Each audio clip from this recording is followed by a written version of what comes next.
आज दिवसभरात कोणत्या मोठ्या आणि महत्त्वाच्या घडामोडी घडणार आहे ते सर्व काही आपल्याला आज काय विशेषच्या माध्यमातून जाणून घ्यायचं आहे। पहिली बातमी आपण बघूयात, आज काय विशेषमध्ये नेमकी कोणती असेल तर पहिली बातमी थेट राजकीय वर्तुळातून आहे, कारण ठाकरे गटाच्या मुखपत्रातून मुख्यमंत्री देवेंद्र फडणवीस यांचं आता कौतुक करण्यात आलेलं आहे। नेमकं काय म्हटलं ठाकरे गटाच्या मुखपत्रात तेही आपल्याला आज काय विशेषमध्ये बघायचं आहे। दुसरी बातमी तितकीच महत्त्वाची आहे, पवार आणि भुजबळ हे आज एकत्र येणार का? खरं तर हा प्रश्न प्रत्येकाच्या मनात आहे, मात्र पुण्यातल्या कार्यक्रमात नेमकं काय होणार तेही आपल्याला बघायचं आहे। तिसरी बातमी ही तितकीच महत्त्वाची आहे, कारण ही बातमी थंडी संदर्भातली आहे। राज्यात पुन्हा एकदा थंडीचा कडाका वाढलाय। कुठे नेमकं किती तापमान आहे, थंडीचा कडाका किती दिवस राहू शकतो, हे सर्व काही आपल्याला जाणून घ्यायचं आहे आज काय विशेषमध्ये।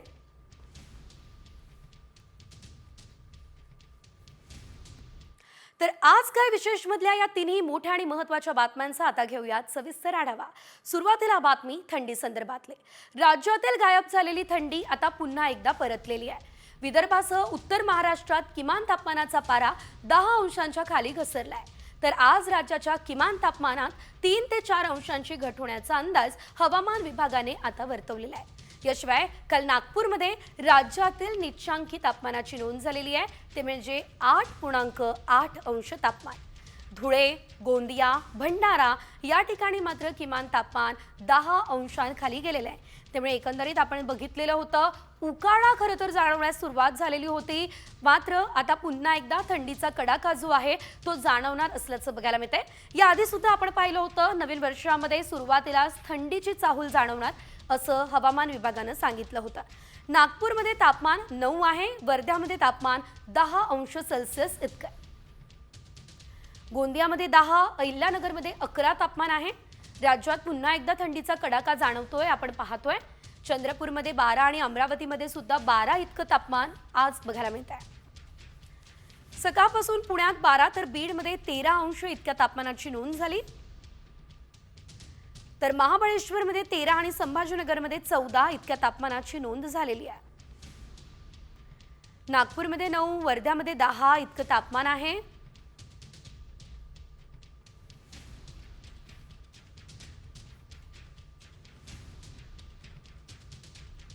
एकंदरीत आपण बघितलं तर संपूर्ण राज्यभरात पुन्हा एकदा थंडीचा कडाका वाढताना दिसतोय। यासह इतरही काही महत्त्वाच्या राज्यभरातल्या बातम्यांचा आढावा 36 जिल्हे 36 रिपोर्टर्समध्ये। देशभरात जानेवारी ते मार्च महिन्यात पावसाचा अंदाज व्यक्त करण्यात आला। महाराष्ट्रात सरासरीपेक्षा अधिक पावसाची शक्यता आहे। उत्तर महाराष्ट्र, गुजरात, मध्य प्रदेशमध्ये थंडीच्या लाटांचा कालावधी अधिक राहण्याची शक्यता हवामान विभागानं वर्तवली आहे।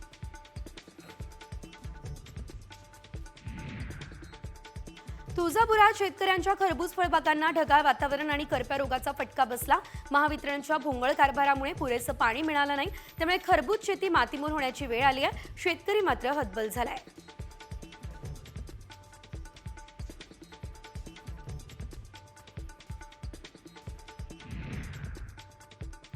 यंदा देशातील हळदीची लागवड वाढली आहे, मात्र पिकाला पाऊस आणि बदलत्या वातावरणाचा फटका बसलाय। उत्पादनात घट होण्याची शक्यता आहे। देशातील बाजारात हळदीला 12,000 ते 15,000 रुपयांच्या दरम्यान भाव मिळतोय।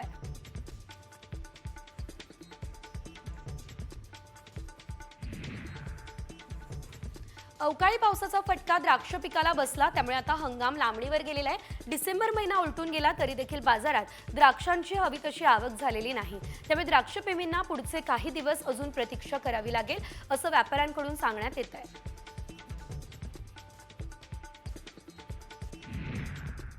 जळगावमध्ये पपईची लागवड गती घेते। जळगावमध्ये सुमारे 7 ते 7,500 हेक्टरवर पपईची लागवड करण्यात आली आहे।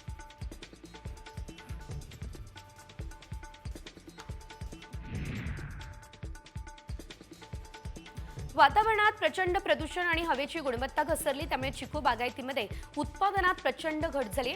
डिसेंबर महिन्याच्या अखेरच्या दिवसामध्ये ढगाळ वातावरणामुळे आंबा मोहर येण्याची देखील प्रक्रिया आता खुंटलेली आहे।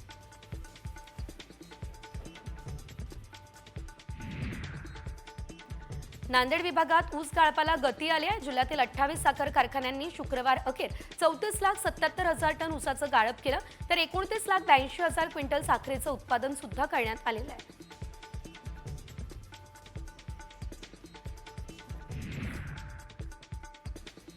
मावळ तालुक्यामध्ये आता चायनीज सूर्यफुलांच्या शेतीचा अनोखा प्रयोग करण्यात आलेला आहे। मावळ तालुक्यातील साळुंबरे गावामध्ये शेतकरी नंदकुमार आगळे यांनी खरं तर हा प्रयोग केलेला आहे। आगळे यांनी 3 गुंठे क्षेत्रामध्ये या चायनीज सूर्यफुलांचं पीक घेतलं। सध्या बाजारपेठेत या फुलाला 25 ते 30 रुपये इतका दर मिळतोय। वाशिममध्ये रब्बी हंगाम अर्धा संपला तरी सुद्धा हजारो शेतकरी सिंचनासाठी सौर कृषी पंपाच्या प्रतीक्षेतच दिसतायत। शासनाच्या मागेल त्याला सौर कृषी पंप या योजनेमध्ये 5219 शेतकऱ्यांनी पैसे भरले। यातील 3206 शेतकऱ्यांचा सिंचनाचा प्रश्न अजूनही कायम आहे। याचा परिणाम आता उत्पादनावर होण्याची शक्यता आहे। धाराशिवमध्ये अनेक ठिकाणी सौर प्रकल्प उभारण्यात आलेले आहेत, मात्र तरीही पिकांना पाणी देण्यासाठी शेतकऱ्यांची रात्रपाळी सुरू आहे। जिल्हाधिकारी डॉक्टर सचिन ओंबासे यांनी आता नारंगवाडीच्या सौर प्रकल्पाला भेट दिली आहे। दिवसा वीज देण्याची मागणी सुद्धा शेतकऱ्यांकडून केली जाते आहे। वाशिम कृषी उत्पन्न बाजार समितीमध्ये मकर संक्रांतीच्या पार्श्वभूमीवर तिळाच्या दरात वाढ झाली। कारंजा बाजार समितीमध्ये तिळाला 11,710 रुपये प्रति क्विंटलचा दर मिळाला, तर वाढत्या मागणीमुळे आता येत्या काही दिवसांमध्ये दर सुद्धा आणखी वाढण्याची शक्यता आहे।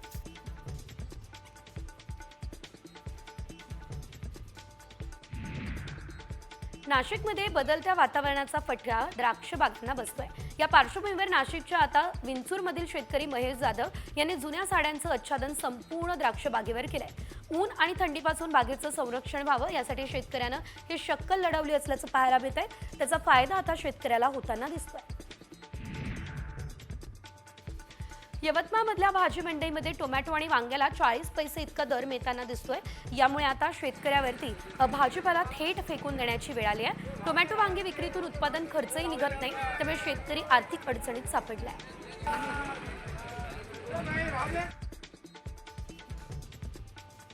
धाराशिव या ठिकाणी सरकारी सोयाबीन हमीभाव खरेदी केंद्र 12 दिवसांपासून बंद आहे। त्यामुळे शेतकरी केवळ हमीभाव केंद्रांवर हेलपाटे मारून बेजार झाले। त्यामुळे लवकरात लवकर बारदाना उपलब्ध करून देण्याची मागणी आता शेतकरी करतायत।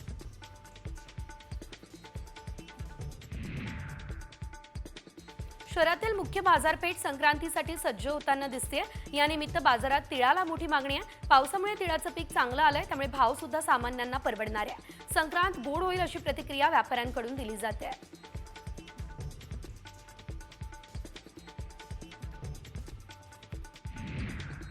नांदेडच्या जिल्हा परिषद कृषी विभागाच्या वतीने माळेगाव यात्रेत भव्य असं कृषी प्रदर्शन भरवण्यात आलं।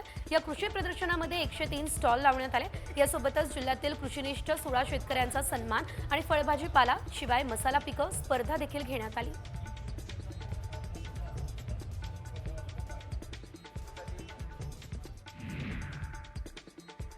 ठाण्यातल्या घोडबंदर रोडवरती गायींचे 5 वासरू मृत अवस्थेत आढळले। पशुवैद्यकीय विभागाकडून या संदर्भातला पुढील तपास जो आहे तो आता सुरू करण्यात आलेला आहे। तर 5 वासरू मृत अवस्थेत नेमके का आढळले याचा शोध घेतला जातोय।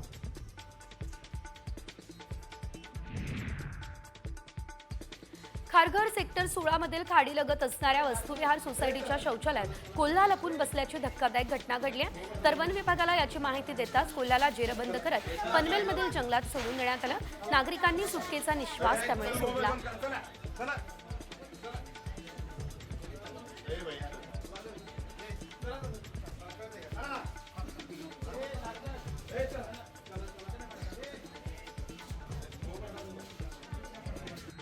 देशात लवकरच दिल्ली आणि श्रीनगर दरम्यान स्लीपर वंदे भारत एक्सप्रेस धावेल। 180 किलोमीटर प्रति तास वेगानं स्लीपर वंदे भारत धावली आहे आणि याची चाचणी सुद्धा यशस्वी झालेली आहे।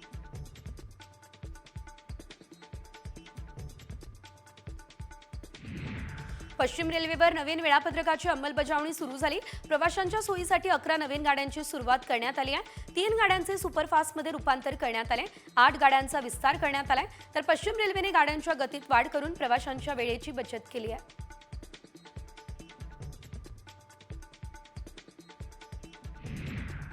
प्रवाशांची आणि एक्सप्रेसची वाढती संख्या बघता पुणे रेल्वे स्थानकाने विस्तार करण्याचा निर्णय घेतला। पुणे रेल्वे स्थानकावर 2 नवीन प्लॅटफॉर्म आणि 4 प्लॅटफॉर्म्सची लांबी वाढवण्यात येणार आहे। याबाबतचा आराखडा तयार झालाय। पुढील काही दिवसांमध्ये कामाला सुरुवात होईल असं देखील सांगण्यात आलेलं आहे। नवी मुंबईमधल्या ऐरोली काटई उन्नत भागाचं आणि या मार्गाचं काम सध्या प्रगतीपथावर सुरू आहे. उन्नत मार्गाचे 75% काम पूर्ण झाले. उर्वरित काम ऑक्टोबर 2025 पर्यंत पूर्ण करण्यासाठी MMRDAने कंबर कसली आहे. ऐरोली ते डोंबिवली जवळ काटई नाक्यापर्यंतचा प्रवास आता अवघ्या 15 मिनिटांमध्ये पूर्ण होईल.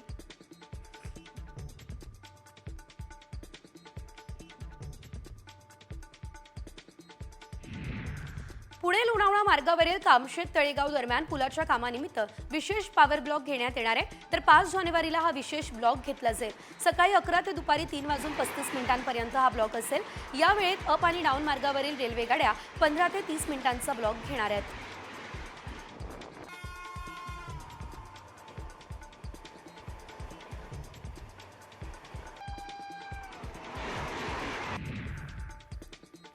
प्रवाशांना आता निश्चित ठिकाणी वेळेवरती पोहोचवण्यासाठी रिक्षाला प्राधान्य दिलं जातं. परंतु पुण्यात काही रिक्षा चालक मीटरमधील वायरमध्ये खोडसाळपणा करतात आणि मीटरचे स्पीड वाढवतात.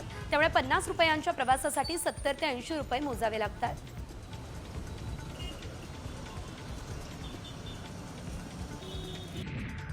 नवी मुंबई शहर आता स्पोर्ट्स हब म्हणून देखील ओळखलं जाईल. नवी मुंबई पालिका आयुक्तांनी नवीन वर्षात शहरातील प्रत्येक नोडमध्ये स्वतंत्र सुसज्ज क्रीडा मैदान तयार करण्याचा निर्णय घेतला. सर्व नोडमधील मैदानं निश्चित करून आराखडे देखील मागवले जाणार, ही माहिती पालिका आयुक्तांनी दिली.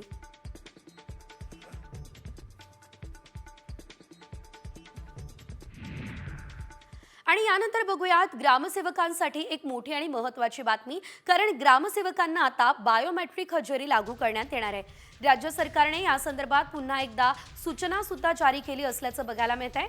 ग्रामपंचायतीच्या कामाला शिस्त लावण्यासाठी हा निर्णय घेण्यात आलेला आहे. ग्रामविकास विभागाच्या उपसचिव सीमा जाधव यांनी अलीकडेच राज्यातील सर्व विभागीय आयुक्त आणि जिल्हा परिषदेच्या मुख्य कार्यकारी अधिकाऱ्यांना एक पत्र देखील पाठवलंय. यात ग्रामसेवकांची हजेरी GPS आणि बायोमेट्रिक प्रणालीच्या माध्यमातून घेण्याचा आग्रह जो आहे तो आता धरण्यात आलेला आहे. याशिवाय जर आपण बघितलं, विधिमंडळात ग्रामविकासाबाबत झालेल्या चर्चेतून जिल्हा परिषदांकडून ग्रामसेवकांच्या हजेरीबाबत माहिती सुद्धा मागवण्यात आलेली होती.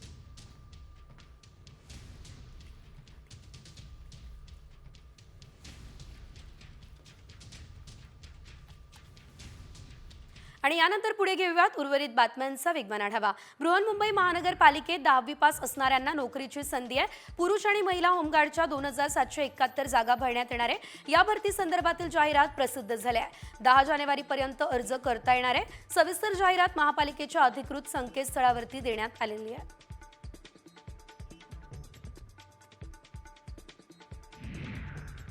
यवतमाळ महावितरणकडून वीज चोरी विरोधात आता धडक मोहीम हाती घेण्यात आली. या मोहिमेसाठी 19 पथकं तैनात करण्यात आली. या मोहिमेअंतर्गत वीज सेवेत गुणात्मक सुधारणा करण्यासाठी मीटरची तपासणी सुद्धा केली जाणार आहे.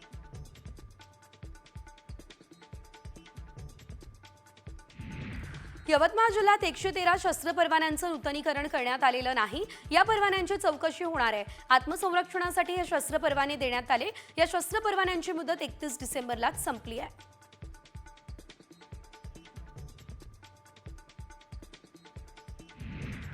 देशातील शाळांच्या सद्यस्थिती संदर्भात केंद्राने एक अहवाल जाहीर केला. त्यातून एक धक्कादायक माहिती समोर आली. हायटेक बनवणाऱ्या बहुतांश शाळांचे दावे फोल ठरले. अनेक शाळांमध्ये कॉम्प्युटर बंद स्थितीत आहे. काही शाळांमध्ये इंटरनेटची सुविधा नाही आहे. देशात केवळ 57% शाळांमधील संगणक चालू आहे. सुमारे 54% शाळांमध्ये इंटरनेटची सुविधाच उपलब्ध नाही. 23वा पुणे आंतरराष्ट्रीय चित्रपट महोत्सव 2025 यंदा 13 ते 20 फेब्रुवारी दरम्यान पार पडेल. जागतिक आणि मराठी चित्रपट स्पर्धात्मक विभाग आणि अन्य विभागांमध्ये सुमारे 150हून अधिक भारतीय परदेशी चित्रपट प्रेक्षकांना पाहता येतील. उत्तराखंड सरकार आणि ITBP यांच्यात सामंजस्य करार झालाय. आता आदी कैलास आणि ओम पर्वत या ठिकाणांपर्यंत पोहोचणं सोपं होईल. करारावरती उत्तराखंड पर्यटन विकास महामंडळ आणि ITBPच्या अधिकाऱ्यांनी स्वाक्षऱ्या सुद्धा केल्या आहेत.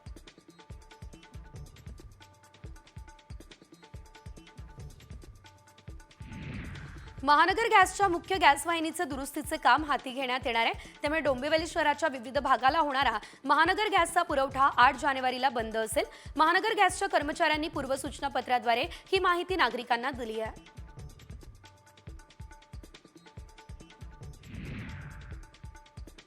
महाड तालुक्यात दरडग्रस्त तळीये गावातील 7 वाड्यांना पाण्याची समस्या भेडसावते. तळीये गावासाठी वरंद धरणातून पाणी पुरवठा प्रस्तावित आहे, पण अद्यापही त्याचे काम सुरू झालेले नाही. योजना सुरू होत नाही तोवर शासनाने पाण्याचा पुरवठा करावा ही मागणी ग्रामस्थ करतायत. पुण्यश्लोक अहिल्यादेवी होळकर सोलापूर विद्यापीठाशी संलग्नित 114 उच्च महाविद्यालयांपैकी 68 उच्च महाविद्यालयांना पूर्णवेळ प्राचार्य नाही आहे. रोस्टर तपासणी आणि भरती बंदमुळे अशी अवस्था झाल्याचं विद्यापीठ आणि महाविद्यालयांकडून सांगितलं जातंय. आगामी सिंहस्थ कुंभमेळ्याच्या पार्श्वभूमीवर नाशिकची गोदावरी स्वच्छ करण्याचा मानस महापालिकेने घेतला. गोदावरी नदीच्या प्रदूषण मुक्तीसाठी 1800 कोटी रुपये खर्च करून नव्याने 9 STP प्लांट्स तयार करण्यात येणार आहे. राज्याच्या मुख्य सचिवांसोबत झालेल्या बैठकीत हा निर्णय घेण्यात आला.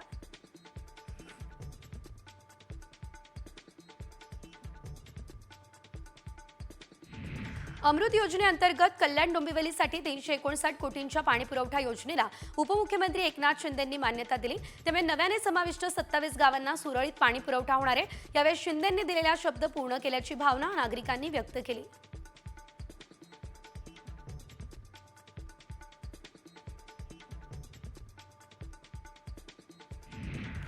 मंत्रिमंडळ बैठकीत शेतकऱ्यांसाठी एक मोठा निर्णय घेण्यात आला. राज्य सरकार 4849 एकर जमिनी शेतकऱ्यांना परत करणार आहे. सरकारी थकबाकीपोटी लिलाव होऊन या जमिनी सरकार जमा झाल्या. याच जमिनी शेतकऱ्यांना परत करण्याचा निर्णय सरकारने घेतला. त्यामुळे शेतकऱ्यांना आता हा मोठा दिलासा मिळणार आहे.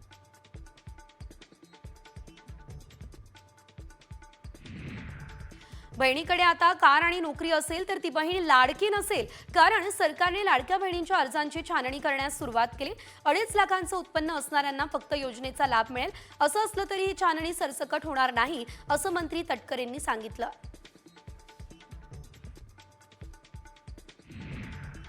बुलडाण्यात मंजूर झालेल्या वैद्यकीय महाविद्यालयांची जागा बदलण्याची मागणी कृती समितीने केली आहे. शहरात 23 एकर जागा उपलब्ध आहे आणि या ठिकाणी खर्च देखील कमी लागणार आहे. वैद्यकीय सेवा घेणाऱ्यांसाठी सोयीस्कर असल्याने वैद्यकीय महाविद्यालय शहरातील या जागेवरच उभारावं, असं निवेदन जिल्हाधिकाऱ्यांनी दिलं आहे.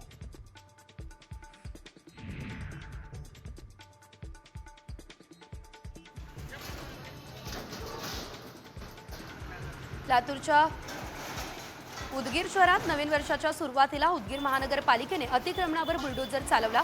शहरात रस्त्याच्या दोन्ही बाजूने वाढत चाललेलं अतिक्रमण काढलं. त्यामुळे उदगीरकरांनी मोकळा श्वास घेतलाय. दरम्यान यापुढे सुद्धा अशीच कारवाई सुरू ठेवणार असं देखील पालिकेने सांगितलं.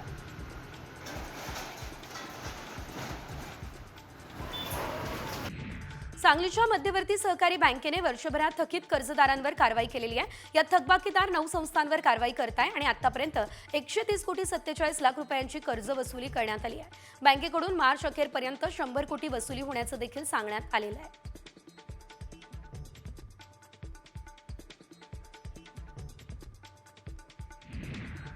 पुणे विभागातील म्हाडाच्या घरांसाठी अर्ज करण्याची मुदत संपली. 6240 घरांसाठी जवळपास 94,000 जणांनी अर्ज केला.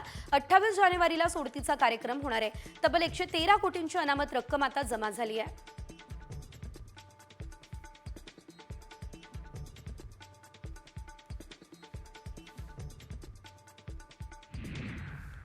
यानंतर बघूयात एक ब्रेकिंग न्यूज, ती म्हणजे क्रांतिज्योती सावित्रीबाई फुले यांचा ऑक्सफर्ड विद्यापीठानं सन्मान केलेला आहे. सावित्रीबाई यांच्या नावानं शिष्यवृत्ती सुरू करण्यात आलेली आहे. तर सोमरविले या महाविद्यालयामध्ये पदव्युत्तर शिक्षण घेणाऱ्या विद्यार्थ्यांसाठी ही शिष्यवृत्ती खरं तर दिली जाते. या शिष्यवृत्तीमध्ये शिक्षणाची सर्व फी, जेवण आणि खर्च यासह अनेक सुविधा मोफत दिल्या जात आहेत. गेल्या 2 वर्षांपासून शिष्यवृत्ती सुरू केलेली आहे. पदव्युत्तर शिक्षण घेणाऱ्या SSC याशिवाय ST, OBC आणि आदिवासी विद्यार्थ्यांना खरं तर ही शिष्यवृत्ती दिली जात असल्याचं कळतंय. सावित्रीबाई यांच्या नावानं आता ही शिष्यवृत्ती सुरू करण्यात आली. ऑक्सफर्ड विद्यापीठाकडून ही शिष्यवृत्ती दिली जाते.